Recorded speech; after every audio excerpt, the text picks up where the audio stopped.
Assalamualaikum warahmatullahi wabarakatuh. Hari ini saya akan membawakan materi radiologi yang berjudul ultrasound pada gagal ginjal kronik. Sebelum saya membawakan materi ini, mohon untuk mengklik tombol terima kasih yang ada pada video ini sehingga saya bisa semangat untuk membawakan materi-materi berikutnya. Gagal ginjal kronis adalah suatu penyakit yang melibatkan hilangnya fungsi ginjal secara bertahap. Dalam hal ini hilangnya fungsi dari glomerulus. Ginjal menyaring limbah dan cairan yang berlebih dari darah yang kemudian dibuang melalui urin. Penyakit ini jika berlanjut akan menyebabkan kadar cairan, elektrolit, dan limbah yang berbahaya akan menumpuk di dalam tubuh. Penyakit ini muncul ketika laju filtrasi glomerulus atau GFR kurang dari 60 mili per menit per 1,73 selama 3 bulan berturut-turut, atau lebih besar atau sama dengan nilai ini pada pasien dengan kerusakan ginjal yang terjadi selama 3 bulan atau lebih.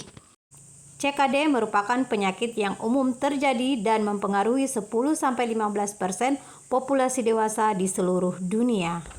Persentase klinis pada pasien ini bervariasi tergantung dari etiologi seperti diabetes mellitus, hipertensi, glomerulonefritis, penyakit ginjal polikistik, ataupun sindrom nefrotik. Penyakit ini dapat diklasifikasikan dalam berbagai cara. Salah satu klasifikasinya yang diusulkan pada tahun 2005 oleh DIGO, Kidney Disease Improving Global Outcomes, dan direvisi pada tahun 2012, dapat dibagi menjadi beberapa stadium GFR.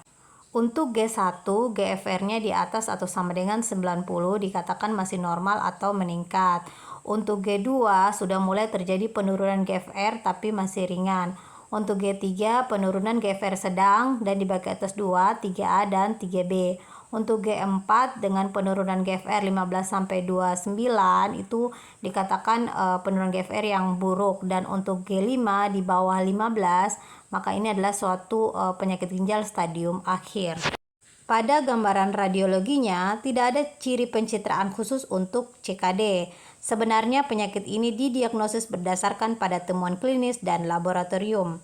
Pemeriksaan radiologis terutama USG dilakukan pada sebagian besar kasus untuk menyelidiki etiologinya atau penyebabnya seperti polikistis atau hidronefrosis, dan tujuannya adalah tindak lanjut dari pengobatan CKD.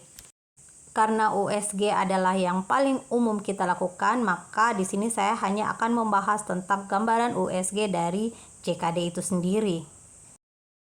Pada USG abdomen kita temukan ketebalan korteks kurang dari 6 mili, panjang ginjal berkurang, biasanya rata-rata ginjal ukurannya itu 9-12 cm. Kemudian terjadi peningkatan ekogenitas ginjal yang kita bisa bandingkan dengan hepar dan limpa. Visibilitas sinus dan piramid buruk, artinya batas keduanya mengabur. Kemudian permukaan ginjalnya irregular, kadang-kadang kita temukan kalsifikasi di parenkimnya, kemudian kita bisa juga temukan adanya kista. Dan ketika kita melakukan pemeriksaan dengan color Doppler, maka tampak vaskularisasi menurun dengan resistensi indeksnya meningkat. Demikianlah materi yang saya bawakan hari ini. Jangan lupa di like dan subscribe ya. Semoga bermanfaat dan terima kasih.